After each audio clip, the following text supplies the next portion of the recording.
La place de la femme noire dans la société européenne, sa perception et la perception qu'on a d'elle, sa vision du monde et de son avenir dans cette Europe qui désormais est une partie d'elle.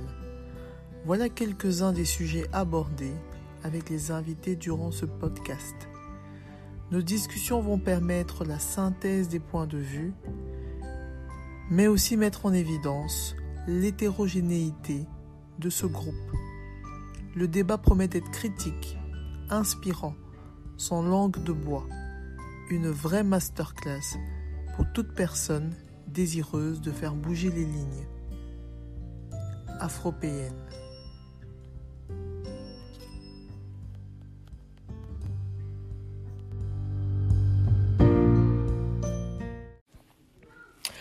Bonjour Georgia. Bonjour. Bienvenue sur le podcast Afropéenne. Je suis très contente de te recevoir et j'ai vraiment hâte d'écouter ton récit parce que je sais que je vais apprendre une tonne de choses. Est-ce qu'on peut commencer par te présenter? Oui, du coup, je suis Georgia. Je suis... Qu'est-ce que j'ai? J'ai 30 ans, bientôt 31, mais c'est un détail. Je suis la plus petite d'une grande sororité. J'ai 7 sœurs, dont une sœur jumelle. Je suis née à Bruxelles, j'ai grandi à Bruxelles, j'ai étudié à Bruxelles, puis j'ai fait l'université à Saint-Louis, puis j'étais à l'UCL pour faire le master, et puis il y a quelques années, il y a 2 ans, j'ai fait un master complémentaire à l'ULB. Okay. Grosso modo, voilà. Okay. Et je travaille dans le notariat depuis 2019. Ok, ça va. Bon, on a déjà quelques super éléments. Alors, avant d'aller plus loin sur qui tu es, j'aime bien toujours savoir, est-ce que le terme afropéenne est un terme que les invités connaissent? Donc, du coup, est-ce que tu connais et est-ce que tu te sens concerné par ce terme? Est-ce que je le connais? Je sais pas si je le connais, mais en tout cas, moi, dans ma définition, après, j'ai pas fait de recherche, j'aurais tendance à dire, afropéenne, c'est les descendants, tous les afro-descendants qui ont grandi ou qui sont nés, ou en tout cas qui vivent en Europe. Et donc, ça fait une référence à ça, donc afro et puis européen. Et donc, c'est un peu un mix des deux. Donc, je trouve ça sympa comme mot. Okay. Parce que je pense que je me définis un peu là-dedans, du coup. Ouais, tu te reconnais dans ce terme-là. C'est pas quelque chose qui te paraît malvenu ou... Non. Ok, super. Alors, continuons du coup sur toi. Est-ce que tu peux nous raconter un peu ton parcours? Comment est-ce que ton enfance se déroule? Comment est-ce que tu... fais tes premiers pas dans la vie, comment est-ce que tu choisis tes études? Voilà, est-ce que tu peux nous expliquer un peu tout ça? Ouais, je peux essayer. Alors, du coup, quand j'étais petite, j'étais très turbulente. J'étais pas une très très bonne élève. Ce qui m'a sauvée, c'est parce que j'ai jamais eu trop de difficultés à l'école.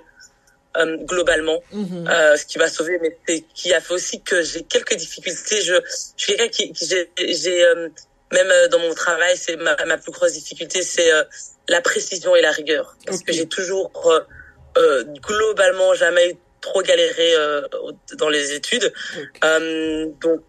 Oui, j'avais facilement la moyenne, etc., sans faire trop d'efforts. Du coup, je me suis un peu trop souvent contentée du minimum, parce que le minimum, c'était au-dessus de la moyenne, donc forcément, même si les profs disaient oui, plus de rigueur et de précision, essaye de plus travailler, de toute façon, je réussis, donc pourquoi me fouler? Donc c'est vrai que ça m'a poursuivi beaucoup. Encore maintenant que j'essaie de travailler ça, mais bon. Voilà, mais donc du coup, c'est vrai que j'étais un peu une élève assez turbulente, parce que j'ai toujours eu ce souci on va dire, de la justice. Et donc, quand il y avait des choses qui me plaisaient pas et que je trouvais injustes, je criais dans toute la classe et je me levais et je défendais les causes. Oh là là. Et ça m'a... très vite, c'était comme ça. Après, voilà, j'étais aussi un peu impertinente, etc. Mais bon, voilà, du coup, c'était ça. Après, au secondaire, ça s'est un petit peu continué, mais c'est aussi un petit peu calmé, on va dire. Ok. On va dire, petit à petit, j'ai choisi mes combats et aussi la manière de le faire. Et donc, oui, et puis, en fait, tout simplement, ça m'a amené dans les études de droit. Donc quand je suis arrivée en réto, je savais pas trop ce que je voulais faire, et c'est vrai que quand je disais je sais pas ce que je voulais faire, toujours me disant moi je trouverais bien en droit, je suis pas trop bien avocate, etc. J'étais là ouais, parce que forcément j'étais celle qui adorait les débats, en plus en finir et tout. Mais ce qui est étonnant, c'est que j'ai jamais voulu être avocate. Enfin, peut-être plus jeune, mais en tout cas, très vite, quand j'ai commencé mes études, mon bachelier à Saint-Louis, j'ai tout de suite su que je voulais pas être avocate. Okay. Et du coup, c'est vrai que c'est assez perturbant, parce que quand on fait les études de droit, on pense toujours à avocat, et quand on sait ou quand on n'a pas envie de faire avocat, on est très vite perdu dans les études, parce que inconsciemment ou consciemment, je sais pas si c'est la volonté, mais on nous présente pas trop d'autres options, en fait. Ah, ok. Donc même moi, pendant les études, vous rendez pas en première année quand on c'est mon opinion.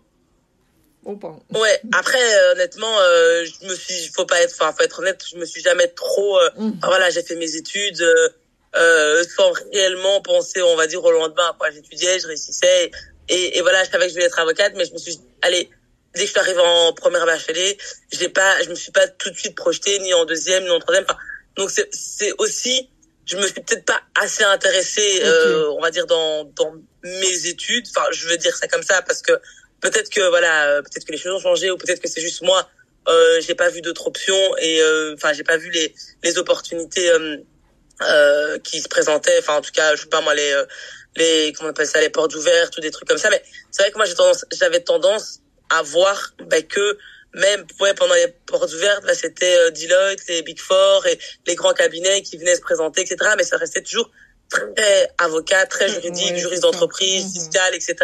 Donc toujours le même milieu, quoi. Donc moi j'ai le notariat, j'en ai pas réellement entendu durant mes études, vraiment, ou brièvement, et ça m'a même pas marqué, quoi. Oui, donc c'est dingue, hein, c'est dingue.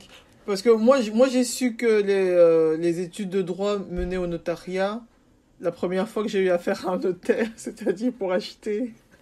Donc oui, c'est ça. Une info qui est pas tout à fait connue du grand public. Enfin, moi je parle en tant que personne tout à fait externe, hein, donc moi quand on me dit droit, bah oui, je pense tout de suite avocat ou juriste, mais on n'imagine même pas qu'il y a d'autres métiers liés au droit.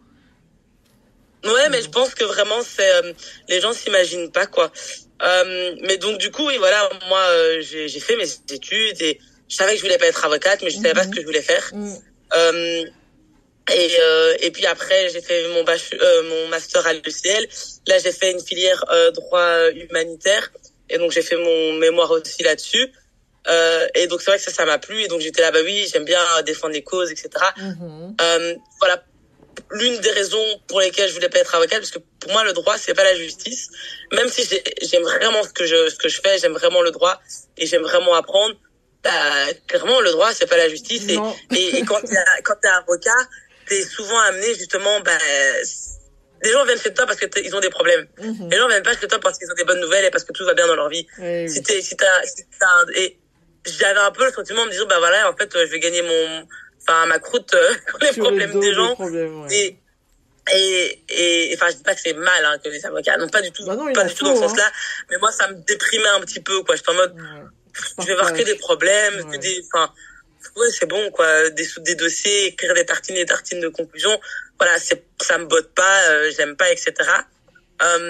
Et donc, après mes études, j'ai travaillé, quelques mois dans un cabinet à Bruxelles, mais qui avait un pool en fait pro bono, et donc qui faisait des projets avec des réfugiés, etc. Et donc dans le cadre de mon master, de ce que j'avais fait, je trouvais ça intéressant, et donc j'ai fait ça quelques temps, j'ai vraiment beaucoup aimé.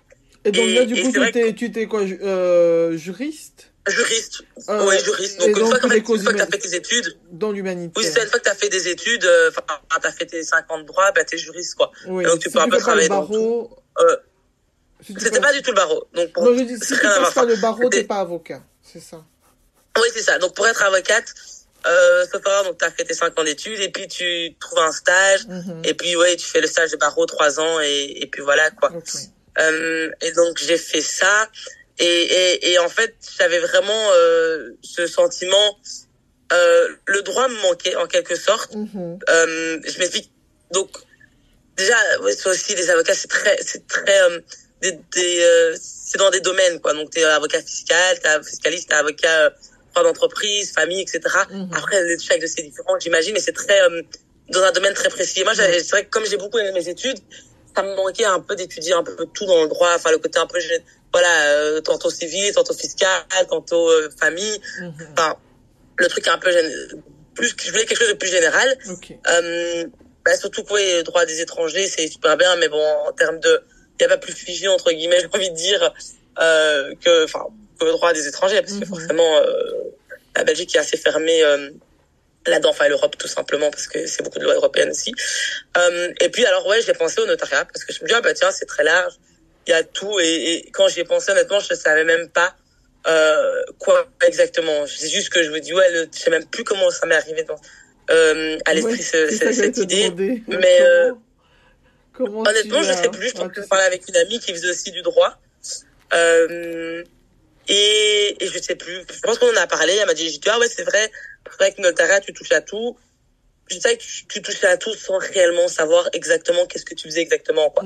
Donc j'ai postulé. Je pense que j'ai postulé dans une seule étude, bah c'est l'étude où je travaille actuellement. Si je me trompe pas, peut-être dans d'autres, je sais plus du tout. Bref, et puis j'ai eu mon entretien, ça s'est super bien passé. Et donc voilà, j'ai commencé en mai 2019. Ah, t'as pas dû et faire, ça m'a très vite plu. T'as pas dû faire, je sais pas moi, une formation, enfin... Non, du tout. Donc en fait, pour travailler dans le notariat, bon, pour être clerc de notaire, après ton bachelier en droit, normalement, tu peux déjà être clerc de notaire. Donc une fois que tu as déjà fait tes 3 ans, tu peux faire clerc de notaire. Après, c'est soit aussi dans le notariat, c'est très en termes de comment on dit ça, monter les grades, c'est très limité. Donc t'es clerc de notaire, tu peux être clerc de notaire toute ta vie. Et si tu veux au-dessus, t'as candidat notaire. Donc candidat notaire, c'est quand tu passes le concours pour être notaire. Et puis une fois que t'es candidat notaire, tu travailles encore quelques années. Et puis après, tu passes notaire si tu rachètes une étude, etc., etc. Donc si tu veux, il y a comme 3 échelons, quoi. Donc tu commences clerc de notaire. Là, il faut avoir un master en droit ou pas du tout. Ouais, pour être candidat notaire, donc tu dois faire les 5 ans de droit. Oui. Et puis tu fais ton master en notariat.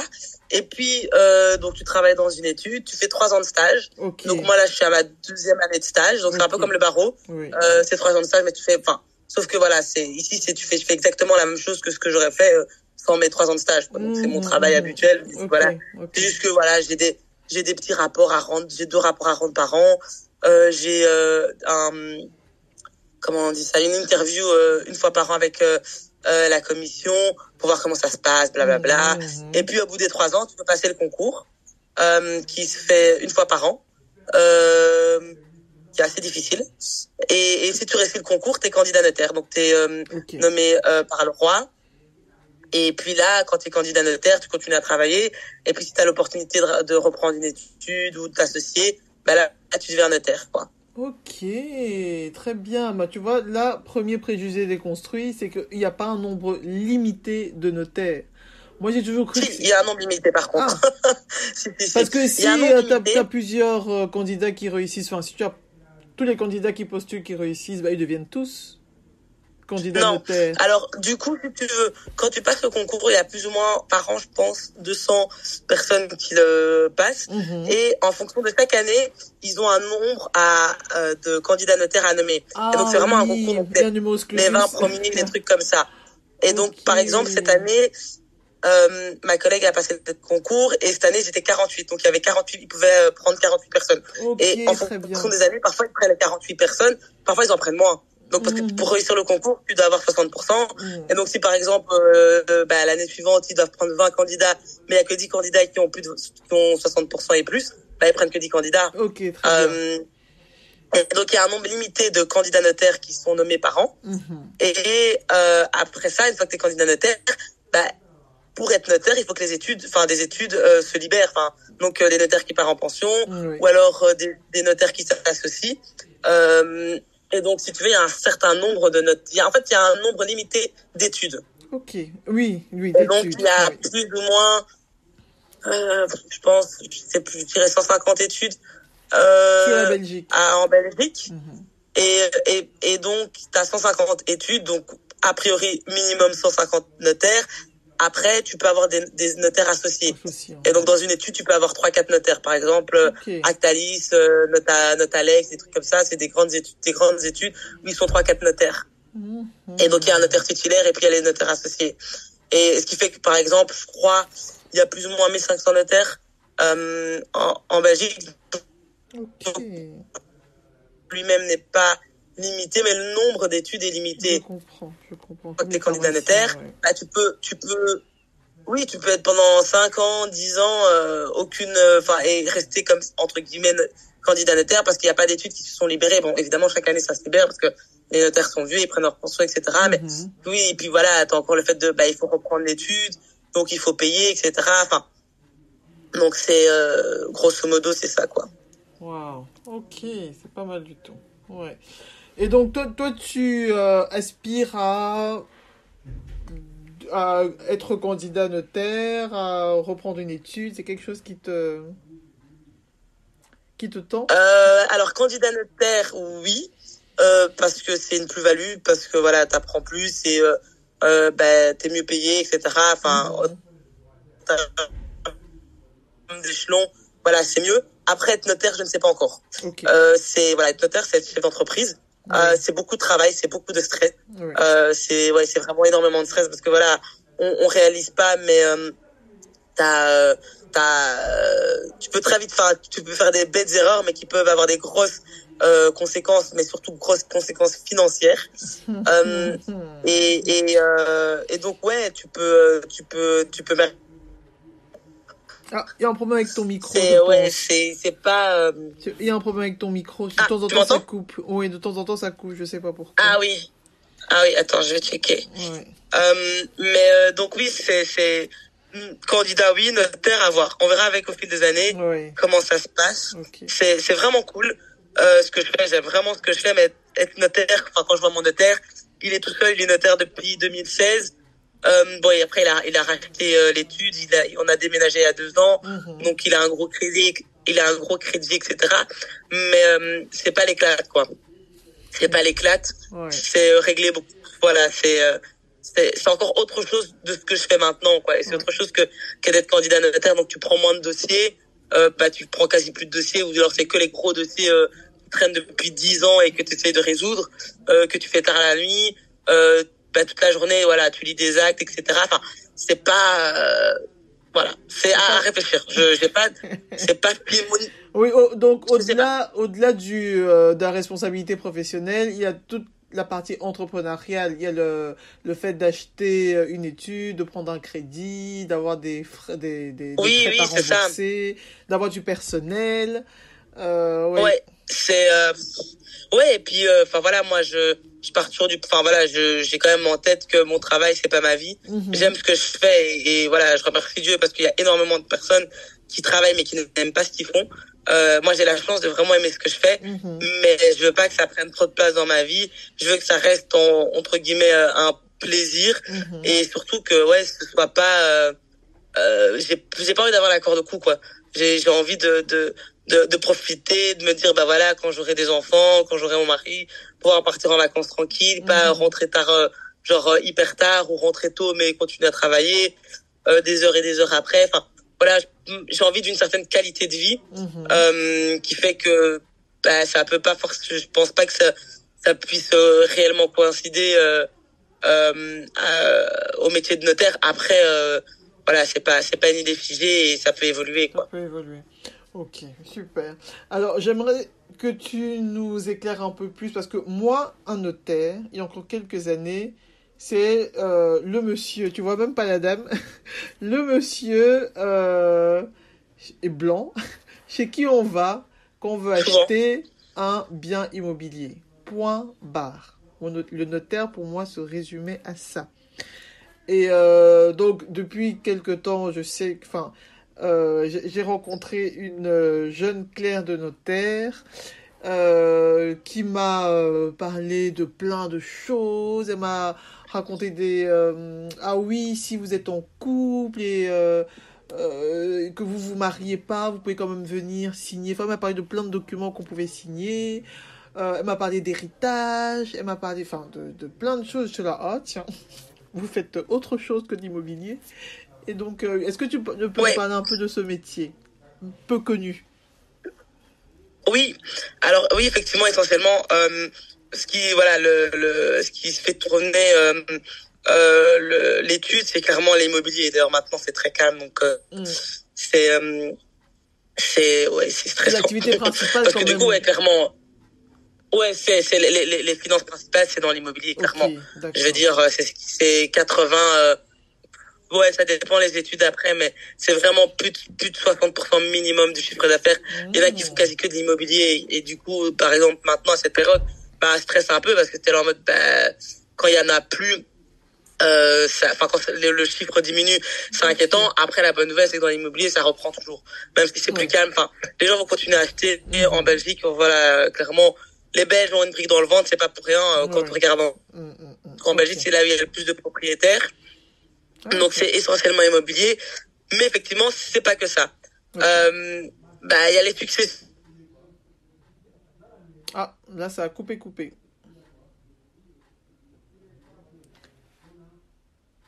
Allô. Donc quand une personne. Ça coupe hein. Là pendant 2 minutes. Crédit du défunt. Allô. Ah, attends. Allô? Oui. Attends, est-ce que tu m'entends? Là, je t'entends, mais il y a 2 minutes à peu près, ça a vraiment coupé. Ah ouais, ok, attends, je vais peut-être me mettre en 4G. Je suis en haut, du coup, j'ai pas beaucoup... du coup, je sais plus, je me suis arrêté. Oui, mais tu me parlais du métier de notaire et tu disais que on était à entre 50% voire plus d'immobilier. Et que donc pour certains c'était le stress en ce moment parce que voilà ça au niveau immobilier c'était un peu calme mais que ça reprenait. Oui, c'est ça. Mais bon après voilà l'immobilier même si quand c'est plus calme ça s'arrête jamais. Enfin je veux dire on peut avoir des moments plus calmes mais il y aura toujours de l'immobilier parce que les gens continueront à acheter, les gens continueront à vendre. Enfin voilà c'est vraiment ça tourne quoi. Puis t'as les successions donc succession t'es pas forcément obligé d'aller chez le notaire ça dépend. Donc l'acte d'hérédité, c'est on n'a pas le monopole. Donc un acte d'hérédité, c'est un document qui certifie qui sont les héritiers de la personne qui est décédée. Oui. Et donc ce document-là, tu peux le faire chez le notaire, comme tu peux le faire aussi à l'administration fiscale. Sur MadminFin, normalement, tu peux le faire aussi gratuitement. Okay. Avant, c'était au bureau sécurité juridique, mais je pense qu'ils ont un peu dispatché. Pareil, la déclaration de succession. Donc la déclaration de succession, c'est le document, c'est pas un document authentique, donc c'est un document juste que tu dois envoyer au fisc pour dire la personne, déclarer le patrimoine du défunt pour qu'on calcule ses droits de succession. Oui. Et donc ce document, les notaires peuvent le faire, mais toi aussi tu peux le faire, un comptable peut le faire, etc. Okay. Donc ça c'est le volet entre guillemets non obligatoire dans les successions. Après, t'as, par exemple, si tu veux renoncer à la succession, tu dois passer chez le notaire. Si y a des enfants mineurs, mais déjà si il y a des enfants mineurs, il faut passer devant le juge de paix pour qu'il donne l'accord pour l'acceptation ou la rénonciation. Si c'est acceptation, il faut faire un inventaire et donc le notaire doit intervenir. Grosso modo, okay. Voilà. Ah ouais. Après, t'as aussi tout le volet vraiment, on va dire, familial. Au-delà des successions, à la suite des successions, t'as par exemple 3 frères et sœurs, ils se disputent pour l'héritage de leur maman ou de leur papa. Ça va devant le juge et le juge renvoie chez un notaire pour mettre fin à ce qu'on appelle l'indivision. Donc l'indivision, c'est quand des personnes sont propriétaires ensemble d'un bien ou ici par exemple d'un patrimoine et donc ils sont tous liés par ce patrimoine et donc on va les faire sortir de cette indivision, donc on va répartir le patrimoine pour chacun et comme ça il y a plus de unicité, chacun on divise en le nombre de personnes quoi. Okay. Grosso modo c'est ça. Okay. Puis t'as aussi pour les divorces. Donc, si par exemple divorce à l'amiable, ça peut se faire chez un notaire ou je pense aussi chez un avocat, je suis pas certaine. Mais aussi dans les divorces, bah justement aussi quand ils veulent divorcer, mais ils sont pas d'accord pour la maison, qui reprend quoi, etc. Bah là aussi, on appelle ça une liquidation de partage. Et donc on va chez le notaire pour partager, bah du coup le patrimoine existant des époux. Ok. T'as aussi société. Si tu constitues ta société NSRL ou société anonyme, bah, tu dois passer chez le notaire. Donc ça, c'est des actes obligatoires qui doivent chez le notaire. T'as quoi? T'as certains baux, donc les baux commerciaux, c'est chez le notaire. T'as quoi pour les indépendants? Une déclaration pour protéger le logement familial. Qu'est-ce qu'on fait? Des donations. Ouais, on fait un peu, ouais, globalement, c'est beaucoup patrimonial, immobilier, société. Donc t'as tout le volet société, fusion, etc. Droit d'entreprise, quoi. Donc ouais, c'est pas que l'immobilier, mais on fait essentiellement de l'immobilier. Ok. Juste une question qui me passe comme ça par l'esprit avant de revenir sur le métier même. Les droits de succession, ça c'est toujours un truc qui m'a fasciné. Parce que je me dis, je sais pas si c'est qu'en Belgique ou si c'est dans toute l'Europe pareil, mais ces droits sont quand même affolants. Enfin, je sais pas si j'utilise le mot juste, mais la succession, parfois c'est dramatique. Il y a des gens qui refusent la succession parce que ça leur coûte plus cher d'accepter le droit de succession. Enfin, je sais pas si j'utilise des bons termes. Ou alors des parents qui doivent donner avant parce qu'ils savent très bien que après leur décès, ça va être impayable. Bah, alors deux choses. Moi, mon avis, c'est clairement les droits de succession, c'est du vol. Pour la bonne et très simple raison, parce que t'es payé. Enfin, toute notre vie, on est taxé doublement. Enfin, je veux dire, voilà, t'achètes ton pain, tu l'achètes avec ton salaire t'as déjà été imposé. Le pain, tu vas payer 6%. Donc voilà, on a toujours été doublement imposé. On est tout le temps doublement imposé. Mais les droits de succession, c'est encore pire, c'est que par exemple, tes parents, ils ont acheté une maison, donc ils ont payé les droits d'enregistrement à l'achat, ils payent le cadastre chaque année. À leur décès, tu vas payer des droits dessus, alors qu'ils ont déjà tout payé. Enfin voilà, c'est des droits énormes. Enfin, effectivement, comment? Je dis le pourcentage à payer, il est quand même très important, non? Je sais pas si c'est un impôt. Alors comment ça c'est mon deuxième point. Oui. C'est mon deuxième point. Donc c'est clairement, je pense que clairement les droits de succession de tous les impôts c'est le plus, on va dire, aberrant. Après, de deux choses une. Les gens qui sont en mode oui je vais donner avant, je dois refuser parce que c'est trop, etc. C'est des problèmes de risque. Concrètement, quand t'as une maison, non mais vraiment après problème de risque, je vais quand même nuancer parce que le souci maintenant c'est aussi, enfin je vais pas rentrer dans les détails, mais les droits de succession non seulement par rapport au fait de doublement imposer et par rapport au fait que les tranches, donc t'es imposé par tranche. Donc, par exemple, de 0 à 100 000, c'est 3%. De 101 000 à 200 000, c'est 5%, 7%. Donc, et ça va jusqu'à 30%. Au-delà de 500 000, c'est 30%. Donc, le souci, en fait, quand tu vois ça, tu dis, OK, oui, ça va, c'est plus ou moins ça va. Le problème, c'est que, contrairement aux autres droits d'enregistrement, aux autres impôts, les droits de succession, en fait, ils n'ont jamais été révisés. Ça veut dire qu'il y a 50 ans ou 60 ans à l'époque quand ça a commencé, ça s'était tombé à 90 000. Et donc du coup, quand t'étais toujours quasi sur la première ou la deuxième tranche parce que t'étais j'invente, hein. J'ai pas les taux en tête, mais de 0 à 50 000 tu payes 3%, de 50 à 100 000 tu payes 9%. Du coup quand t'avais une maison, un bien immobilier à 90 000 plus je sais pas moi 10 000 euros sur ton compte, t'as un patrimoine de 100 000 ou un peu moins, au total, les droits de succession, tu payes 9%, enfin 3 et 9% maximum, quoi. Oui. Sauf que maintenant, il y a eu la 10 000 inflation, enfin le coût a augmenté, ce qui fait que t'es très vite riche. C'est ça que je nuance de propos que oui, c'est pour les riches, c'est un problème de riches. Oui et non, parce que à l'heure actuelle, du coup, on est très vite riche. T'as une maison qui vaut 300 000, 300 000, t'es très vite haute, oui. Tu peux être très vite dans les tranches au-dessus. Après, c'est vraiment au cas par cas, parce que voilà, si t'es marié, si t'as des enfants, il y a plein de réductions, il y a ouais 3-4 réductions, t'as des sortes d'abattements, etc. Donc globalement, une famille classique, un parent qui décède, il y a son époux survivant, ils ont 2 enfants, voilà, ils ont pas beaucoup d'argent, ou alors ils ont peut-être 100 ou 200 000 sur leur compte. Les enfants vont pas payer énormément. Ça reste énorme par principe, parce que voilà, je trouve que c'est pas des droits qu'ils devraient payer, mais ils vont pas payer genre 20 000, quoi. Enfin voilà, ils vont pas payer 20 000 euros de droits de succession, ils vont pas payer 10 000 euros. Mais dans le concept, c'est vrai que ça reste quand même beaucoup. Ok. Et donc voilà, du fait que c'est doublement taxé, et donc t'as toujours été taxé doublement toute ta vie, et qu'en plus après à ton décès tes enfants vont quand même payer, donc ça je trouve que c'est aberrant. Et puis ensuite aussi parce que du coup, comme ça n'a jamais été révisé, les taux, on est très vite dans les tranches au-dessus, même s'il y a plein de réductions, d'abattements, etc., quoi. Mais ça reste que voilà, quand moi tu sais, j'ai pas mal de clients qui m'appellent, oui, alors je veux donner à mon enfant parce que pour les droits de succession, et je dis oui, et je demande, enfin voilà, je pose toujours un peu des questions en mode, voilà, est-ce que vous travaillez, parce que les gens commencent à s'inquiéter à 50, 60 ans, et je dis l'enfant à quel âge? Oui, il vient d'avoir 18 ans, oui, il a 22 ans.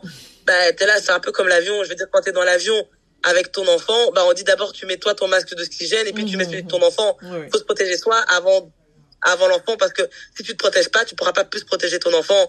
Et donc quand il y a des clients qui viennent chez moi avec ils ont juste une maison comme dans leur patrimoine, et un peu d'argent de côté, je leur dis déjà, si vous êtes super jeune, attendez, quoi, votre enfant, il a le temps, laissez-lui faire ses conneries, dilapider son propre argent, etc., galérer un petit peu, et puis après dans 10 ans, ou ouais, dans 5-10 ans, on reverra la situation. Mais à l'heure actuelle, au vu de votre patrimoine, votre enfant, voilà, il va pas être surendetté, parce qu'il va accepter votre succession, quoi. Okay. Donc a priori, voilà, les gens s'inquiètent beaucoup, mais il y a pas d'inquiétude. C'est sûr que des gens qui ont 3-4 biens, et qui sont voilà, ils ont un seul gosse, et ils ont plus de 400 000 sur leur compte, oui, là c'est intéressant de prévoir la succession, comment ça va se faire des donations petit à petit, etc. Mais je pense que à l'heure actuelle, le nombre de Belges qui doivent s'inquiéter par rapport à la succession pour leurs enfants, etc., à part si ils ont un seul enfant, parce que c'est vrai que, comme j'ai dit, du coup, quand t'as qu'un seul enfant, mais que t'as une maison à Etterbeek, t'as peut-être que 100 000 euros sur ton compte, mais ta maison vaut déjà peut-être 600, 700 000, et t'as qu'une seule fille. Ça peut être intéressant, évidemment, de faire des donations, parce que voilà, elle est toute seule, et que le patrimoine, tout va lui revenir, et ça peut être très vite beaucoup. Okay. Donc pour vraiment maximiser minimiser le maximum de droits de succession, c'est intéressant. Donc c'est vraiment au cas par cas. Oui. Et voilà, je pense que faut pas non plus s'inquiéter, quoi. Ok, très bien. Non, mais ça reste aberrant, cela dit. Oui, ça j'ai compris. Mais n'empêche que, tu vois, tu remets les points sur les i, parce que j'avais un peu imaginé des choses extrêmes. Mais là, du coup, c'est très clair. Merci. Et donc, avant de revenir sur l'immobilier, parce que c'est vraiment ça qui m'intéresse, je voulais savoir, est-ce que les notaires interviennent dans d'autres investissements, comme la bourse ou bien les cryptos? Je dis ça parce que j'ai vu un truc à la télé. Aucune idée. Non, ça dit honnêtement, rien. Aucune idée.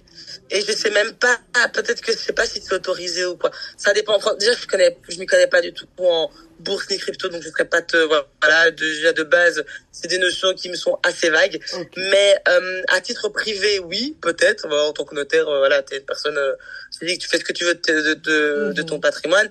Mais en tant que notaire, normalement, ils le font pas, et je me demande si c'est pas interdit, mais sans certitude, quoi, je sais pas trop. Ok, super. Donc comme ça, à nouveau, c'est clair. Et donc en revenant aussi du mobilier, là j'ai plein de questions. La première, tout simplement, c'est une question un peu personnelle. Est-ce que tu es toi-même investisseuse? Est-ce que tu investis en immobilier, ou c'est pas quelque chose qui t'intéresse encore? Oui, comme beaucoup, je rêve d'être entière. Entière, carrément. C'est un peu ça l'idée, hein. Je pense qu'investir dans l'immobilier, c'est d'avoir plein d'immeubles qui sont tous loués et du coup, tu vis de la rente, tu vis des salaires, quoi. Grosso modo, enfin, moi, c'est ce que j'ai en tête. Après, peut-être que je me trompe, mais je me dis, les gens qui investissent dans l'immobilier, c'est d'avoir d'autres rentrées et qui, in fine, à plus ou moins terme, ces rentrées-là permettent de vivre, quoi. Et donc, de réduire les heures de travail. Ok. En tout cas, moi, si, ce serait ça mon idée si je dois si vraiment investir dans l'immobilier. Ça. Parce que tu sais, pour beaucoup de gens, avoir sa résidence principale, c'est déjà avoir investi. Tu vois, c'est... Donc toi, tu es plus dans l'investissement à grande échelle. Toi, tu le vois comme ça. Ah oui, tu le voyais comment, toi? Non, enfin, pour pas mal de personnes, déjà avoir sa résidence principale, c'est déjà être investisseur. Dans ce sens-là, on a déjà mis ses sous dedans. Ouais. Ouais. Voilà. Ok. C'est vrai que... Oui, non, dis-moi. Ouais, oui, pardon. Mais oui, bien sûr. Oui, je pense que de toute façon, ça reste une sécurité d'acheter. Voilà. Après, c'est vrai que moi, je connais des personnes qui sont en mode par rapport à la religion, par rapport à leurs convictions, acheter. Voilà, ils veulent pas de crédit, etc. Mm-hmm. Après, moi, ce que je dis toujours, ça reste une sécurité qu'il n'y a pas dans la location. La location, on le voit maintenant avec l'indexation, tu payes toujours de plus en plus cher. Tu vas payer quoi, 900 les loyers, c'est quasi impayable, surtout à Bruxelles. Tu payes 1 000 euros à ton propriétaire. 1 000 euros, c'est quasi... Bon, maintenant, les taux à la banque ont augmenté, mais à l'époque, c'était 700, 800 euros de mensualité par mois pour ton crédit pendant 20, 25 ans ou peut-être 30 ans. Mais je veux dire, voilà, tu payes déjà moins en achetant qu'en louant. Et puis, t'as pas cette sécurité parce que les 800 euros, tu vas les payer pendant 20 ans, 30 ans. 1 000 euros, tu commences à 1 000 euros, mais tu peux te retrouver facilement dans 5 ans à 1 500. Ouais. Et donc, voilà, moi, après, c'est mon point de vue. Hein.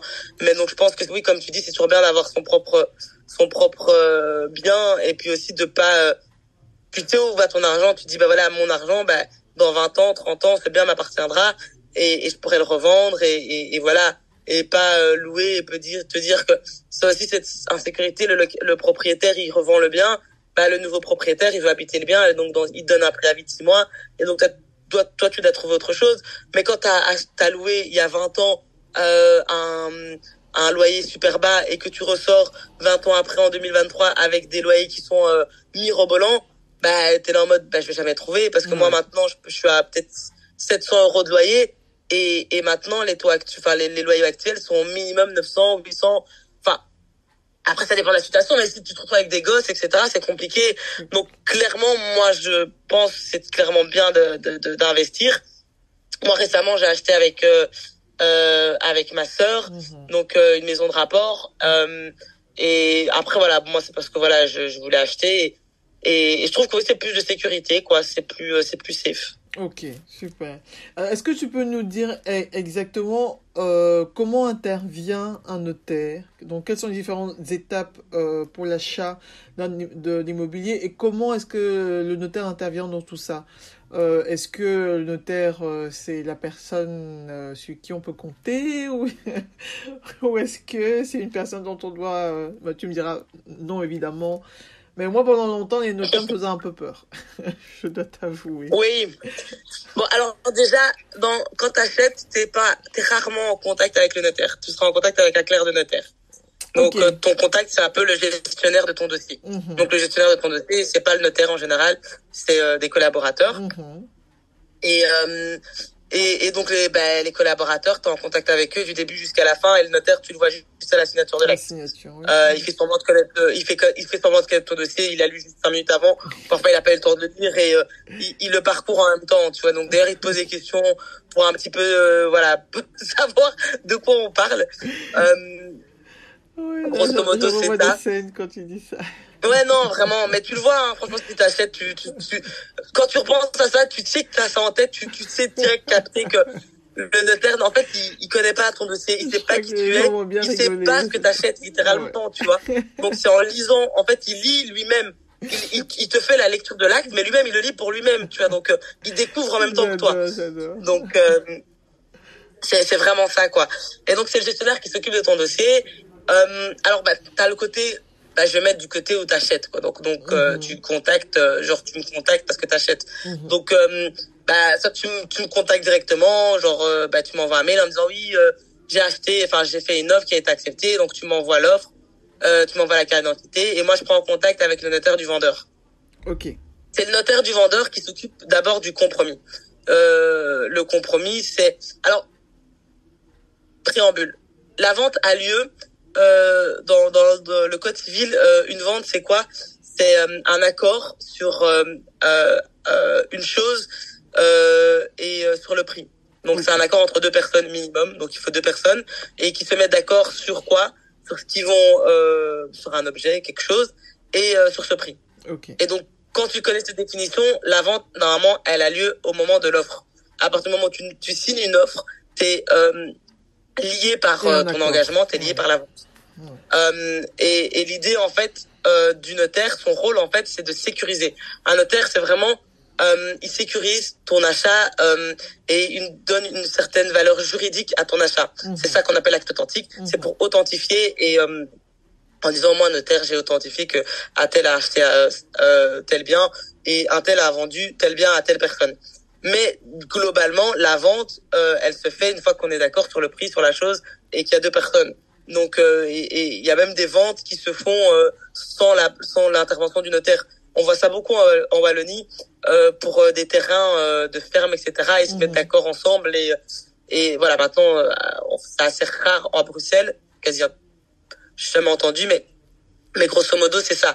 Et donc, du coup, ta vente, elle a déjà eu lieu. Excuse-moi, je t'interromps parce que là, tu m'apprends un truc hallucinant. Il y a des gens qui peuvent vendre et acheter l'un à l'autre sans passer devant le notaire. Et l'acte authentique, comment ils l'obtiennent? Il y a pas d'acte authentique vu qu'il y a pas de notaire. Donc, c'est juste un contrat. Ils signent un contrat à deux. Après, je t'avoue que moi, j'ai jamais fait parce que j'ai jamais eu de dossier là-dessus. Mais je sais que récemment, une dame m'a contacté en disant on a un terrain familial et notre voisin il a intéressé ou je sais pas trop qui ou le fermier d'à côté a intéressé pour acheter mais il veut pas payer les droits d'enregistrement etc. Non, il voulait pas payer les honoraires du notaire et donc il disait qu'ils peuvent le faire de gré à gré et sans passer chez le notaire. Moi j'ai demandé au notaire, j'étais là parce que pour moi j'étais là non, pas possible. Enfin oui, si ça se fait en Wallonie et grosso modo ce qu'ils font c'est que ils font un acte, donc ils font un papier, un contrat, tous les deux ils signent. Monsieur un tel, Madame un tel a vendu un tel à qui, qu'est-ce qu'ils ont vendu, et ils signent tous les deux et ils vont à l'enregistrement pour enregistrer cet acte. Et donc ça fait, c'est l'acte qui n'est pas authentique, mais c'est un acte d'achat et de vente c'est le titre quoi. Après ça se fait essentiellement sur les terrains quoi. Ça se fait pas sur les maisons quoi. J'ai jamais encore entendu sur des immeubles. J'ai jamais encore entendu, mais en tout cas, ça se fait en Wallonie. Enfin, les Wallons, ils sont un peu chill, quoi. Ils sont chill. Mais oui, ils sont chill. Mais du coup, oui, voilà. Et donc, t'as ton offre, le compromis. Donc, le compromis, c'est le notaire du vendeur qui le rédige. Et donc, pour le rédiger, il a besoin de plein de documents. Donc, on va vérifier que le bien que tu vends est aux normes, que t'achètes, pardon, est aux normes. Qu'il n'y ait pas de souci au niveau du PEB parce que il y a plein de documents qui sont de plus en plus obligatoires donc tout ce qui est PEB, PV électrique, attestation du sol, renseignements urbanistiques donc les renseignements que la commune donne pour savoir s'il n'y a pas d'infraction, si le bien si super moi t'achètes un commerce que en fait la commune pour elle c'est pas un logement. Oui. Donc des trucs comme ça donc on vérifie un peu tout ça. Et puis le notaire du vendeur rédige tout le compromis, il nous l'envoie, on vérifie, on discute, blablabla, on fait des modifications, et puis on se voit pour signer le compromis. Et souvent il y a une clause suspensive. Donc la clause suspensive, c'est une clause qui va suspendre en fait les délais du compromis pendant souvent 4 semaines parce que l'acquéreur doit faire un crédit et donc on suspend le temps qu'il ait son crédit. S'il n'a pas son crédit, la vente est annulée. S'il a son crédit, on poursuit. Ok. Et donc, voilà. Une fois que l'acquéreur a son crédit, il me recontacte en disant, voilà, j'ai le crédit. Souvent, la banque aussi m'a contacté entre-temps, m'a envoyé les documents pour rédiger l'acte. Et donc là, moi, je fais ma part, donc des recherches. Donc, je fais un certificat hypothécaire. Donc, le certificat hypothécaire, c'est pour vérifier qu'il n'y a pas d'hypothèque sur le bien. Une hypothèque, c'est quoi? C'est une sécurité que la banque prend. Voilà, elle te prête 200 000, mais elle dit, ben voilà, pour être sûr que tu me les rendes, ben moi, je vais prendre une hypothèque, donc je vais inscrire le montant de 200 000 sur ton bien. Si tu arrêtes de me payer, je vais demander la saisie de ton bien, et avec le prix de vente, je récupère mon argent. Okay. Et donc ça, c'est de manière très simple, c'est ça l'hypothèque. Et donc nous, on va vérifier qu'il n'y a pas d'hypothèque. Bon, souvent des hypothèques parce que l'inscription dure 30 ans. Il n'y a que la banque qui peut faire une hypothèque. Non, du tout. Tu peux même faire des hypothèques conventionnelles. Dans le cadre d'un achat, souvent, ce sera la banque. Oui. Mais ça peut arriver. On a déjà eu le cas, c'était grosso modo, à la suite d'un divorce, monsieur garde la maison et il doit payer ce qu'on appelle une soulte. Donc, il doit payer la part de madame. Donc, madame lui laisse sa part, oui. Donc le bien vaut 200 000. Il est censé lui rembourser, il est censé lui payer 100 000. Okay. Mais les 100 000, il l'a pas. Et donc, ce qu'il fait, il dit, je te paye 50 000 maintenant, et les 50 000, je te les paye plus tard, ou voilà, il s'arrange d'une manière ou d'une autre. Mais ce qu'il fait, c'est qu'on va prendre une hypothèque, on va inscrire sur le bien les 50 000 au profit de madame. Et comme ça, quand le bien sera vendu, madame, on devra questionner madame, en disant, madame, voilà, il y a une inscription à votre profit sur le bien. Est-ce que vous nous accordez votre main levée? La main levée, c'est quoi? C'est pour enlever la main. C'est vraiment, imagine une grosse main verte sur le bien, et on demande à madame d'enlever ça. Et alors elle dit oui ou elle dit non. Enfin, voilà. En général, les banques disent oui.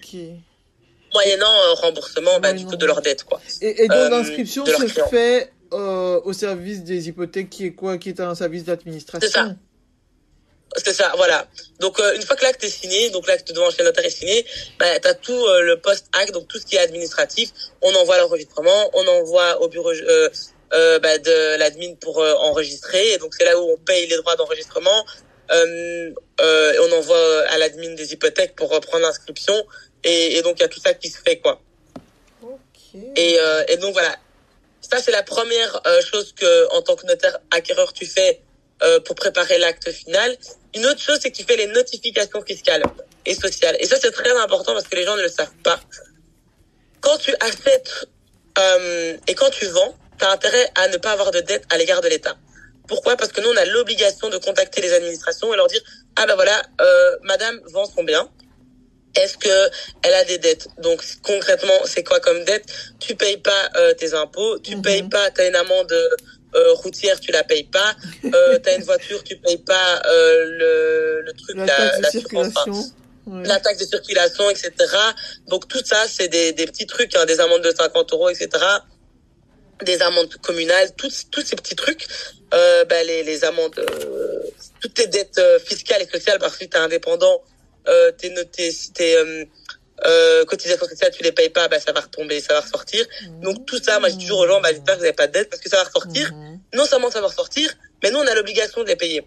Et donc souvent ça arrive, moi ça ressort, et donc je t'envoie un mail à la madame ou monsieur, je dis oui monsieur, vous avez des dettes, est-ce que vous pouvez m'apporter la preuve que ça a été payé? Si pas, ça sera déduit, ce sera rajouté. Si c'est du côté acquéreur, ce sera rajouté sur votre décompte, quoi. Okay. Et alors ils me disent oui, je sais, mais j'ai trouvé un plan de paiement avec l'administration. Et je suis là, oui, je suis désolée, mais nous les plans de paiement, on doit pas en tenir compte. Nous on doit rembourser directement. Donc si tu dois 10 000 € à l'État et que à l'État l'accord pour payer 200 € par mois pendant 20 ans, une fois que tu vends ou que tu achètes, ils exigent que la dette, tu la payes tout de suite. Okay. Et donc ça, c'est quand t'es vendeur, en général, c'est pas trop grave parce que c'est déduit de ton prix et donc tu reçois juste un peu moins. Ou alors, moi récemment, il y a quelques jours, j'avais un acte où le monsieur, il vendait avec son papa, donc il avait pas complètement la moitié du prix parce que c'était sa maman qui était décédée, donc il avait juste une partie du prix de l'appartement qu'il vendait,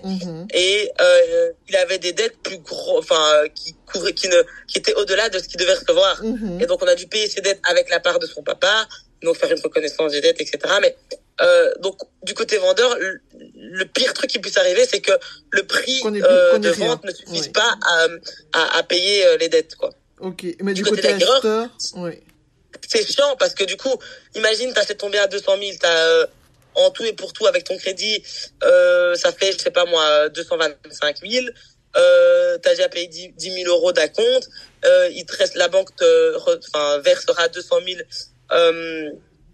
à la signature de l'acte, il reste 15 000 euros. Donc toi, t'as compté, je dois rajouter 15 000 euros que je vais payer à la signature de l'acte. Oui. Et avec tes dettes, t'as 10 000 euros de dettes qui ressortent. Ben, les 10 000 euros, elles vont rajouter. Et donc, t'auras pas 10 000 euros, 15 000 euros à payer. Tu devras payer 25 000 euros. Donc, c'est ça, en fait. Donc, pour l'acheteur, c'est que ça rajoute au solde que t'es censé payer à la signature de l'acte. Ah, waouh. Alors là. Donc, moi, c'est pas cool. Ouais. Alors, ça, c'est pas cool. Ça, c'est de l'info. Enfin, j'ai pas de dette, hein, mais c'est. Oui, c'est c'est ça. En général, idéalement, on n'a pas de dette. C'est de l'info. Mais ça pas. Après, je t'avoue que moi, en général, au niveau des acquéreurs, c'est jamais des grosses dettes. Ouais, ou alors c'est des dettes qui savent payer, et voilà. C'est des petits trucs. Parce que je me dis, si tu te lances dans un processus d'achat, enfin, quand même, c'est que. Oui, normalement, t'as quand même les finances, c'est que t'es assez stable, quoi. Tu payes tes dettes. C'est ça, c'est que tu peux dire. T'as du mal à payer tes dettes. Ouais, tout va bien dans ma vie, je peux passer à l'étape supérieure, je peux acheter. C'est pas, j'ai plein de dettes, je vais acheter. Globalement, c'est ça. Après, donc voilà. Mais oui, mais c'est vrai qu'une vieille taxe, un vieux truc qu'on a laissé traîner des années, on s'en souvient même plus, ça peut. Oui, ça peut arriver. il y a des trucs qui ressortent. Hein. Oui. Ouais, non, il y a des dossiers où les gens, ils sont en mode, on reçoit des précomptes immobiliers qui datent de, je sais pas moi, 2016, quoi. Wow. C'est la même. Et parce que aussi, faut savoir que l'administration, en dessous d'un certain montant, elle va pas te prévenir. Enfin, elle va pas faire de rappel parce que ça coûte rien. Donc moi, je me suis retrouvée parfois avec des dettes où il reste 7 euros à payer et l'admin ne va pas envoyer de notification au vendeur en disant monsieur, vous avez 7 euros parce que ils disent en fait le courrier me coûte 7 euros quoi. Okay. Donc ils vont attendre que il y aura une transaction ou par exemple en cas de décès ça ressort aussi quand t'es un héritier et que tu hérites, on doit aussi faire les notifications. Et donc voilà, donc ils attendent parfois que il y a un mouvement, en fait il y a un transfert, c'est vraiment ça. En fait nous on contacte les administrations quand il y a un transfert de propriété. Donc dès qu'il y a de l'argent en fait qui va circuler dans l'étude, du coup on doit les contacter parce qu'on va se dire voilà, c'est ça. On doit faire une saisie arrêt en disant il y aura de l'argent qui va revenir à un tel monsieur, est-ce que ce monsieur est clean? Si pas, on doit payer les dettes. Excellent. Mais alors, donc là, tu t'es mis du côté de l'acquéreur. Et si tu te mets du côté du vendeur, ça se passe comment? Qu'est-ce que tu lui apportes? Du côté du vendeur, je lui apporte, je rédige son compromis. Ou alors parfois c'est l'agence immobilière qui le rédige. Oui, ça j'ai souvent vu. Je lui demande les infos. Comment? J'ai souvent vu ça, les agences, enfin pour la première partie on va à l'agence et on signe le compromis là. Donc, oui, c'est ça, et donc les agences rédigent et ils nous l'envoient pour vérification qu'ils n'ont rien oublié, etc. Et donc du côté de vendeur, en général, quand il y a une agence et que l'agence fait très bien son boulot, j'ai rarement des contacts avec le vendeur. Moi je l'envoie juste un mail en disant voilà, j'ai reçu via l'agence que vous vendez votre bien, félicitations. C'est avec plaisir que je m'occuperai de votre dossier et je lui informe grosso modo comment ça va se procéder en disant l'agence va rédiger le compromis ou alors l'agence m'a transmis le compromis. Je vous le transfère aussi pour que vous puissiez vérifier que tout est ok et si vous avez des questions. Je pose aussi des questions au niveau est-ce que le bien est libre, est-ce que le bien est occupé, est-ce qu'il y a un loyer, enfin il y a un locataire, sinon je dois demander le bail, etc. Donc vraiment vérifier que tout est ok. S'il y a des infractions, je lui explique comment ça se passe. Enfin, voilà, au niveau de vendeur, en général, j'ai pas moi ce que je dois prendre, enfin c'est juste plutôt lui demander lui soutirer les réponses entre guillemets et les documents et les informations par rapport à son bien quoi. Okay. C'est surtout ça qu'on fait du côté vendeur quoi. Oui, moi ce que j'ai déjà vu aussi et ça avec le recul ça me choque mais bon à l'époque j'étais jeune voilà. Je suivais un peu. Et pour mon premier achat, on n'avait qu'un notaire. Moi, l'acquéreur, oui, je sais pas comment on dit au féminin, et le vendeur, on avait le même notaire. C'est en fait l'agence qui m'avait trouvé, qui avait tout fait. Hein. C'est des choses qui se font encore maintenant. Moi, je parle de 2011. Ouais. Je sais pas si c'est... Oui, alors et ça aussi c'est bien, enfin c'est bien de mettre aussi les choses au clair. Un notaire c'est pas un avocat. Moi, mes clients, je vais les défendre, mais au niveau légal. Donc, je les assure que ce qu'ils achètent ou ce qu'ils vendent soit légal. Ok. Et c'est très important. La responsabilité du notaire, elle court pour les deux notaires, que je sois notaire acquéreur ou notaire vendeur. Ça veut dire que si je suis notaire vendeur, par exemple, et que mon client vend un bien et qu'il y a une infraction, je le sais. Donc je lui dis, ah, j'ai vu que le bien était en infraction, je peux pas cacher l'infraction ou camoufler l'infraction parce que c'est mon client. J'ai l'obligation, en termes de responsabilité, de prévenir le notaire de l'acquéreur. Si je ne le fais pas, ma responsabilité est en jeu. Et donc j'ai pas, je suis, en fait, on est censé être impartial. Et c'est vrai que même encore maintenant, parfois les notaires, enfin les clercs de notaire et les notaires aussi, parfois ils oublient qu'ils sont censés être impartials et viser la justice et le côté légaliste et l'idée c'est voilà, c'est pas de prévaloir mon client ou quelque chose que ça. Après c'est vrai que par exemple si mon acquéreur c'est son premier achat, il est stressé, etc., il me dit écoutez, moi j'aimerais vraiment traîner entre guillemets 2-3 semaines la signature du compromis parce que la banque prend plus de temps, etc.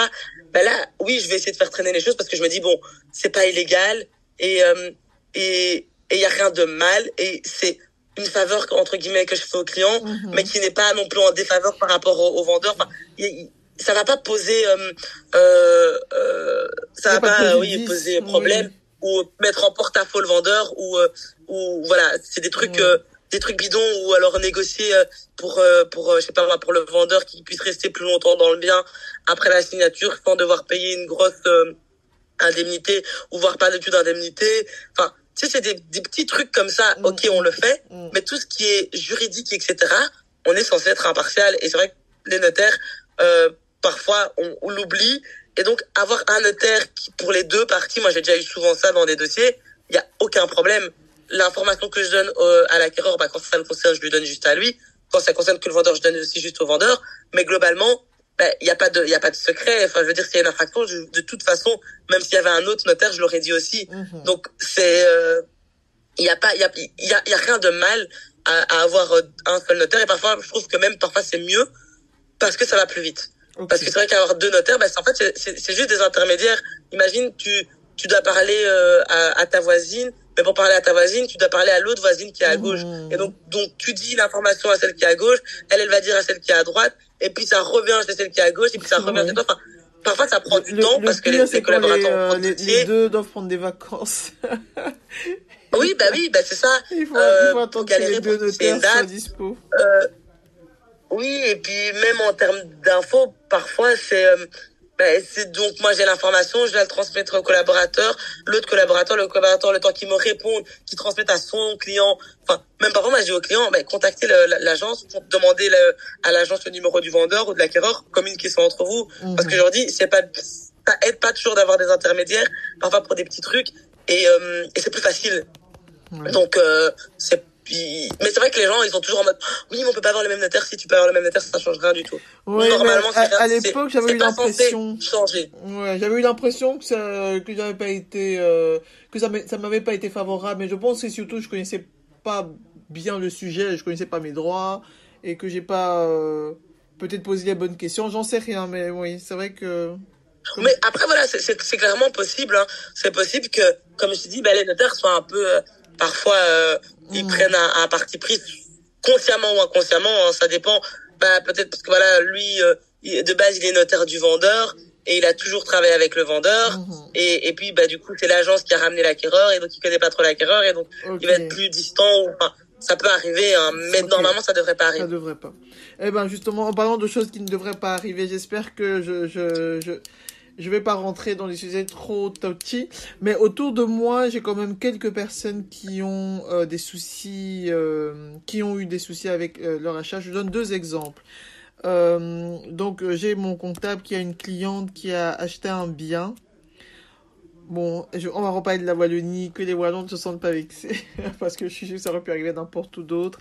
Mais si tu veux, c'est donc une maison de rapport. Sauf que le jardin, il n'est pas sur le même terrain. Tu vois le genre de bien. Le jardin ou enfin le garage, il est de l'autre côté d'un terrain qu'elle doit traverser. Et Ah ouais, ok. Oui, voilà. Et ça n'a pas été clair. Bon, après, ce sont des versions. Ça, c'est la version qu'on m'a racontée. En tout cas, la dame se retrouve avec un terrain qu'elle pense être le sien, qui en fait n'est pas le sien, parce que son vrai terrain, il est de l'autre côté. Enfin, elle a pas eu l'info. Et donc maintenant, c'est toute une histoire de procès, blablabla. La deuxième personne, c'est une dame, et maintenant je pense qu'elle a sa 17e année de procès. Ouais, ça c'est une histoire vraiment horrible. Donc en gros, elle a une maison, elle vit dedans depuis qu'elle l'a achetée avec son mari, elle a 2 enfants. Et puis un jour, le voisin débarque chez elle. Bon, le mari est décédé et le voisin débarque en disant: ah oui, en fait, cette partie de la maison est à moi. Et il lui montre un acte authentique avec la partie de la maison qui est à elle. Elle a elle-même un autre acte qui prouve que la maison est à elle. Et en gros, le notaire qui a procédé à la vente à l'époque, aurait fait une espèce de faux, je sais pas trop comment dire ça sans, hein, sans dire quelque chose de faux, mais en gros, il y a 2 actes. Ouais. Donc, il y a le voisin qui a sur son acte que son terrain va de là à là. Ouais. Et donc, ça englobe toute une partie du terrain de madame. Et madame a un acte, alors, qui est pas le bon, mais du coup, il y a un notaire qui a signé un acte qui est pas bon. Et donc, c'est... Ouais, franchement... Ouais, ça, globalement, c'est vrai que ça, c'est vraiment la responsabilité du notaire dans les 2 cas. Hein. C'est la responsabilité du notaire, et bon, dans le deuxième, c'est un peu plus triste parce que c'est plus compliqué. Et puis, ouais, il y a plein d'aspects juridiques, donc tout ce qui est acquisition trentenaire, enfin voilà, je vais pas rentrer trop dans des mots trop techniques, oui. Mais globalement, dans les 2 cas, ici, il y a clairement la responsabilité du notaire. Le premier cas, le notaire doit vérifier ce qu'on vend et ce qu'on achète. Et donc, on a ce qu'on appelle le cadastre. Donc, tu as des identifiants parcellaires qui disent, voilà, ce terrain est à un tel. On doit vérifier que le terrain qui est vendu, qui est propriétaire. Donc, on a des plateformes pour ça, pour vérifier qui est propriétaire, depuis combien de temps, s'il y a des héritiers, etc. Vérifier le titre de propriété. Et donc, voilà, concrètement, quand moi, je suis côté vendeur, je demande le titre de propriété. Je vérifie le titre, c'est le nom de qui dans le titre, quand est-ce qu'il a acheté, etc. Enfin, tout ça, c'est des choses que tu es censé vérifier au niveau administratif. Le bien, il est situé où exactement. Vérifier sur Google. Parfois aussi, si juste tu tapes Google Maps, je tape sur un bien, je vois le bien, je vois que pour accéder à la maison, il faut passer par un petit chemin qui a l'air d'être sur le terrain de la voisine. La première question que je pose, je dis, ici, je demande juste tout bêtement au vendeur, en fait, comment vous accédez à la maison, comment vous arrivez, comment vous rentrez par la maison. Et alors là, il m'explique, oui, c'est le chemin. Et donc, comme ça, c'est poser des questions. Je dis, du coup, il y a une servitude. Et alors, je vérifie, est-ce que cette servitude, est-ce qu'elle est légale, ou est-ce que c'est juste une convention qui a été faite entre les 2 parties. Enfin, donc, c'est vraiment creuser les choses, parce que mais ça, c'est la responsabilité du notaire. Non, ça, c'est oui, et si ça merde, ça va devant le juge, et le juge condamne le notaire à 9 fois sur 10, le notaire est condamné. Hein. Mais il va être condamné à quoi? Parce que de toute façon, l'acquéreur, je dis pour lui, c'est mort, c'est perdu. Parce que, l'acquéreur. Indemnité. Oui, indemnité. Il paye des indemnités. Donc, il y a une assurance qui paye très cher les notaires. Et donc, c'est pour ça, c'est parce que, voilà, c'est pour assurer, quand il y a des dommages, il faut payer. Et donc, ça sert à ça, quoi. Ok. Et dans le deuxième cas, c'est pareil. Là, il y a clairement eu une faute du notaire. Et donc là, même en fonction de ce qu'on arrive à prouver, la responsabilité personnelle du notaire peut être engagée parce qu'il a clairement merdé, quoi. Et c'est vrai qu'à l'époque aussi, de plus en plus, maintenant ça arrive un peu moins, mais c'est vrai que les plus vieux notaires, ils faisaient beaucoup n'importe quoi. Ils étaient un peu, c'était tes notaires du village, tout le monde te connaît, tu veux être gentil, t'octroies des faveurs et des trucs comme ça. Donc dans les vieux notaires, moi mon notaire il est encore jeune notaire, mais il a des dossiers de l'ancien notaire, c'est ce genre de merde, quoi. C'est genre des trucs qui datent depuis 10, 15 ans. Les il y a trois succès non. Ouais, non. Et du coup, c'est parce que il y a eu beaucoup de laisser-aller. Et donc, ouais, malheureusement, ça arrive encore. Et ben, la responsabilité du notaire est en jeu, quoi. Ok, bon, comme ça c'est une partie qui est aussi clarifiée. Alors, j'avais encore deux petites questions. Alors, le 12,5% de droit d'enregistrement, j'ai eu l'information très douloureuse qui est que dans certains pays, c'est beaucoup moins. Et je pense que dans certains pays, ça va même jusqu'à 1%. Et je me suis dit, mais pourquoi... Ah, c'est possible. Mais c'est quoi ce truc? Pourquoi nous on doit payer autant? Qui a fixé ce taux? Et c'est des impôts. Ouais. Régionaux, du coup. 12,5, c'est à Bruxelles et en Wallonie. 3%, c'est en Flandre. Ouais. Si t'es pas encore propriétaire, 3% en Flandre, bah, tu vois tout de suite que les Flamands ont de l'argent, hein, parce 3%? que bon, qu'ils arrivent à récupérer. Ouais, donc si t'es pas encore propriétaire et que t'achètes un bien en Flandre, tu payes 3%. Si t'es en Wallonie, c'est 12,5. Et à Bruxelles, c'est aussi 12,5. Et puis ils ont mis le système d'abattement. À Bruxelles, bah, depuis le 1er avril, ça a été augmenté. À l'époque, bah, jusqu'au 1er avril, c'était 175 000 euros. Et donc, ça veut dire que les 175 premiers 1000 euros, tu payes pas de droit d'enregistrement. Et au-dessus, bah, tu payes 12,5. Donc, si tu achètes un bien à 200 000, tu payeras, bah, 12,5 sur 25 000 et pas sur 200 000. Maintenant, c'est passé à 200 000. Et donc, du coup, bah, si tu achètes un bien à 250 000 ou même à 200 000, bah, tu payes le taux fixe qui est de 50 euros. Ouais, ça c'est pas mal. Ça c'est pour un primo-acquéreur. Ouais, c'est vraiment pas mal à Bruxelles. C'est pas pour les investisseurs, ça. Mais... Non, c'est pas pour les investisseurs. Ça, on reste à 12,5. T'as pas d'abattement. À côté de ça, il y a des conditions. Il faut rester 5 ans sur le territoire, blablabla. Donc. Maintenant, ça aussi, ils ont modifié. Donc, tu dois être domicilié dans les 3 ans. Oui. Enfin, ils ont modifié. Tu dois être domicilié toujours dans les 3 ans. Donc, t'as 3 ans pour te domicilier. Et tu dois rester 5 ans. Si tu restes pas 5 ans, tu vas rembourser le prorata des nombres d'années que t'es pas resté. Donc si tu achètes et que tu restes 2 ans, bah tu vas rembourser 3 ans sur les je sais pas moi, je crois que c'est du coup je sais pas 25 000 euros d'abattement que tu auras bénéficié, 25 000 euros de réduction. Bah tu vas payer 3/5 de ce montant-là, quoi. Alors qu'à l'époque tu devais rembourser l'intégralité. Ah oui, mais moi je suis resté sur l'intégralité. Ah, pas mal. C'est bien, ça s'adoucit. Oui, c'est ça, adouci. Donc si par exemple tu restes que 4 ans et bah pour la dernière année, bah tu rembourses un 5e, quoi. Donc tu rembourses quand même, mais c'est moins douloureux qu'à l'époque tu devais rembourser 21 875. Enfin, c'était dur. Il n'y a pas moyen d'avoir une dérogation. J'ai jamais réussi à trouver l'info. Ici par exemple, ta famille s'agrandit, honnêtement, ça devient petit. Je sais pas du tout. Enfin, on sait pas exactement au cas par cas. Nous, on connaît pas du tout les conditions. Il faut demander à l'administration. L'administration. Ouais, et c'est vraiment au cas par cas parce que, enfin, parfois ils ont accepté. Moi, mon notaire me disait parfois ils ont accepté que une personne qui allait travailler à l'étranger, du coup devait vendre son bien. Parfois ils ont pas accepté parce qu'ils estimaient le travail, vous êtes pas obligé de quitter la Belgique, vous êtes pas obligé d'accepter le boulot. Enfin, c'est vraiment, je serais pas te dire ouais, non, vraiment, je serais vraiment pas te dire les conditions, s'il y a une liste ou pas, quoi. Honnêtement, je sais pas du tout. D'accord, ça va. Donc, dernière petite question.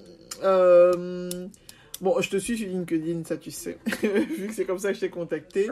Et j'ai récemment vu que tu t'engageais dans un nouveau projet, Nisaba, du notariat indépendant. C'est bien ça, si j'ai tout compris. Ouais. Tu peux m'expliquer, parce que j'ai un peu de mal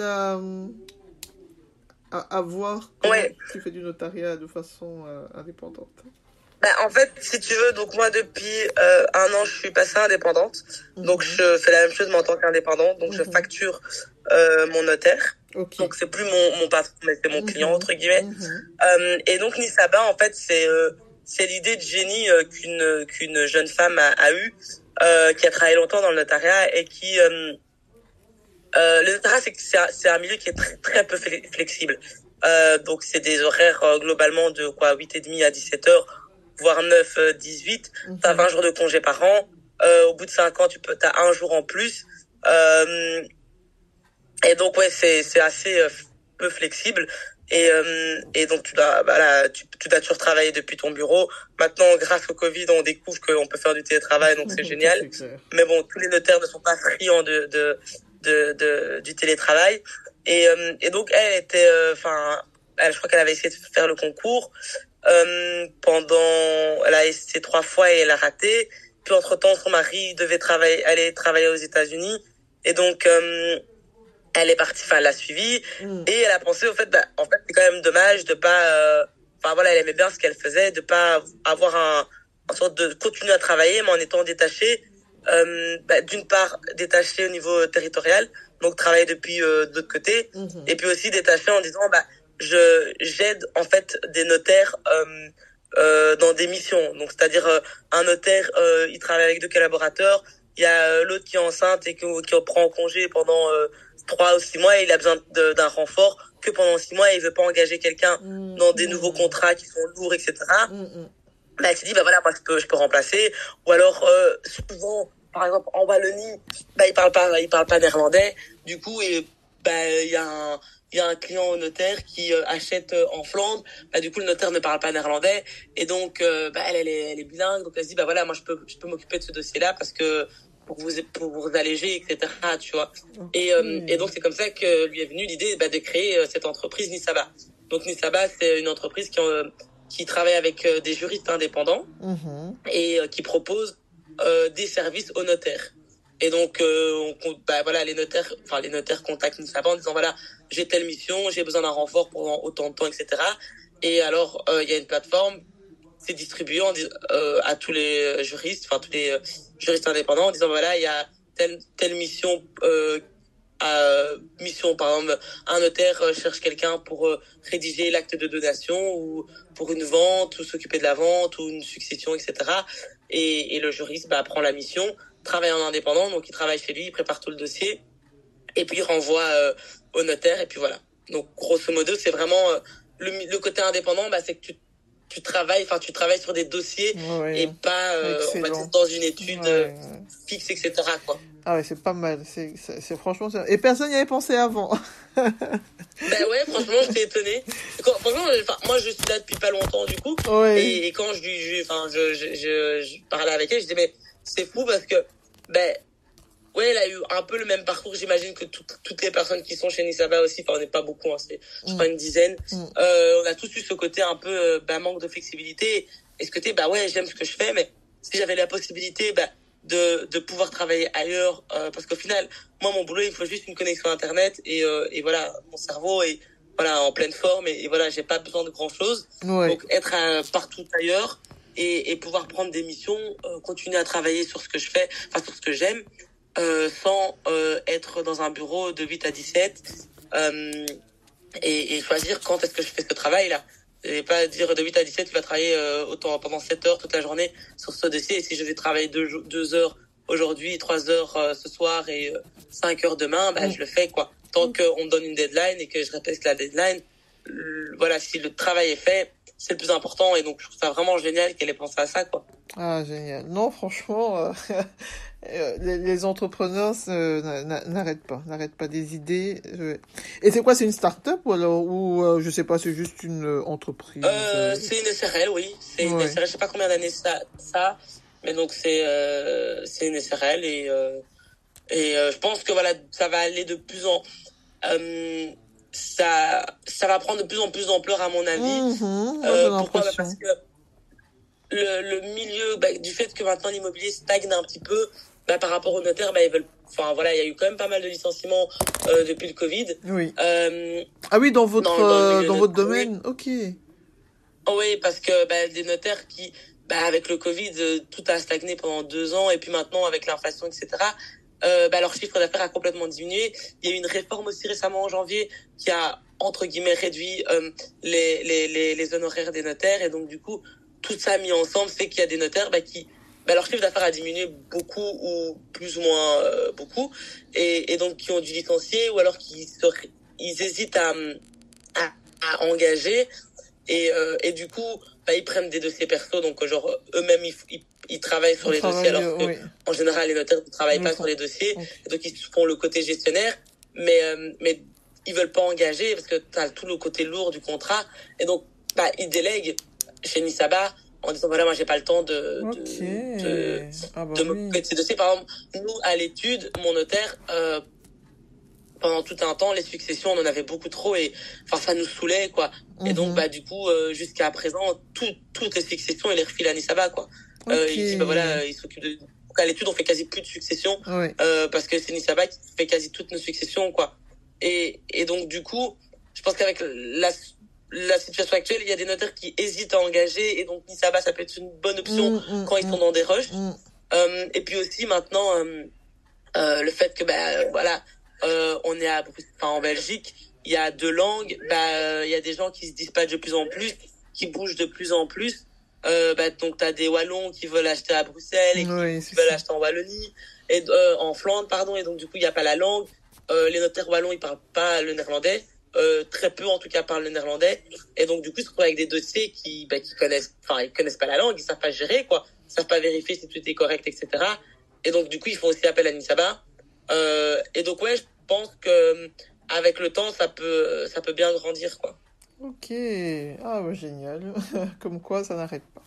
Alors, pour revenir un peu sur le sujet afropéenne, est-ce que tu peux me dire si être une femme et plus particulièrement une femme noire a été dans ton parcours quelque chose, un point d'achoppement? Est-ce que ça a été quelque chose de difficile, un non-sujet ou peut-être même un avantage, qui sait? Avantage, j'ai pas eu l'impression. Non, honnêtement, non, je pense pas que ça a en tout cas été un désavantage. Après, je pense que c'est aussi un peu, ça dépend un petit peu des personnes. Enfin, moi, honnêtement, j'ai jamais, en tout cas, eu le sentiment du fait que parce que j'étais noire, j'ai pas eu le boulot, des trucs comme ça. Donc ça, pas. Après, moi, clairement, je travaille dans un milieu de blanc, quoi. Je veux dire, quand j'ai tous mes collègues sont blancs, mais quand on a des sortes de after work ou des réunions, des cercles d'études, avec les différentes études de Bruxelles, etc. Il y a que des blancs, des blancs, donc, c'est chiant. Mais bon, voilà, c'est comme ça, c'est comme ça. Et pourtant, dans le droit, il y a énormément d'afrodescendants dans le droit. Énormément. Énormément. En droit, on se demande même où ils sont, en fait. Parce que dans les études, tu les vois beaucoup. Oui, c'est ça. Et après, c'est vraiment hyper dispatché. Voilà, après, je connais pas du tout le milieu, tout ce qui est barreau. Mais vraiment, il y en a énormément durant les études. Mais après, c'est vrai qu'on les voit beaucoup moins. Dans le notariat, on n'en voit quasi pas. Mais donc, moi, personnellement, je l'ai pas mal vécu. J'ai pas eu le sentiment d'être discriminé. Même si moi, personnellement, ça m'ennuie un peu d'être que d'entourer de blancs. Mais voilà, c'est comme ça. J'essaie de motiver les gens à travailler dans le notariat pour avoir plus de diversité, mais bon. Ok, ce sera pas pour demain, mais voilà, il faut commencer un jour. Pour demain, mais bon. Il faut commencer un jour. Peut-être un jour. Ok, ça va. Et alors, est-ce que tu as, ici, là pour le coup, c'est vraiment la dernière question, est-ce que tu as un mantra? Est-ce que tu as quelque chose qui t'a guidé depuis tout ce temps, quelque chose que tu transmettrais à ta fille? Ouf. Bonne question. Ouais. Je sais pas, je pense. Honnêtement, je pense pas. Je pense que c'est un peu peut-être compliqué. Enfin, compliqué non, mais on va dire peut-être le mot compliqué. Parfois t'as un peu ce syndrome un peu de l'imposteur, tu vois, t'es là, est-ce que je suis vraiment à ma place, est-ce que je mérite machin, etc. Ça, je pense que c'est un peu tous les afrodescendants, ou tous les enfants, je pense, de parents étrangers, à un moment ou à un autre, en tout cas qui ont réussi ou qui réussissent ou qui galèrent, voilà, ou en tout cas qui ont atteint leur ambition, ça peut peut-être arriver. Après, moi, je pense croire en peut-être bateau, mais croire en soi et croire en ses capacités, quoi. Et vraiment, enfin, moi, je me suis toujours dit, si un blanc peut le faire, je peux le faire, quoi. Okay. Franchement, c'est fois 1000. Je peux le faire fois 1000, mais c'est bête, mais, enfin, voilà, et puis aussi, c'est pas, je pense que voilà, être afrodescendant, c'est carrément une richesse, j'en suis convaincue, mais c'est pas du tout un désavantage. Okay. Ouais, je pense vraiment que ça peut être un plus, pour autant que on sait pas forcément se mettre en valeur, mais réaliser en fait ce plus-là. C'est juste se dire voilà, t'en es capable et il y a pas de raison que tu n'y arrives pas en fait. T'as rien de moins que ton voisin blanc ou asiatique, quoi. Donc peut-être une question socio-culturelle, mais ça c'est un autre débat et c'est peut-être plus long, mais a priori je pense que se battre pour ce qu'on veut et se donner vraiment avoir le courage et la force de ses ambitions, quoi. Parfois on a beaucoup de grandes ambitions, on veut faire des grandes choses, mais une fois qu'on est là devant, il faut travailler, on est là flemme, la flemme. Aux injustices, on crée un peu à l'injustice, etc. et se remettre en question et être honnête avec soi-même aussi, de dire voilà, tu rates ton examen parce que t'as rien foutu, c'est pas parce que t'es noir, quoi. Okay. C'est pas parce que le prof t'aime pas, ça peut arriver, hein, je dis pas, hein, c'est clairement, ça peut arriver, mais voilà, être faire la part des choses avec aussi de temps en temps, quoi. Oui, voilà, être de bonne foi. Et de bonne foi. Ah, en tout cas. Écoute, c'est un super message. Je te remercie en tout cas pour les infos. Là, c'était un masterclass. Hein. La personne qui écoute ça a intérêt à avoir un petit bic. Moi, en tout cas, j'ai mon petit bic, j'ai bien noté. Et je réécouterai. Donc, merci beaucoup pour les infos. Merci pour ta participation, pour ton temps. C'était avec plaisir. Et je te souhaite beaucoup de succès chez Nisaba. Merci. Et j'espère que les auditrices auront l'occasion de travailler, qui sait, avec toi un jour. Avec plaisir, je suis très sympa. Je vous ai découvert sur le podcast. Je réponds toujours, mais... Ça marche. J'avoue, ce serait assez chouette. Ah ouais, ce serait top. Un tout grand merci à toi et beaucoup de succès. C'est gentil. Pour tes podcasts. Et j'espère qu'il y aura de plus en plus de visibilité. Parce que c'est quelque chose de bien et qui est important. Ouais. Donc voilà.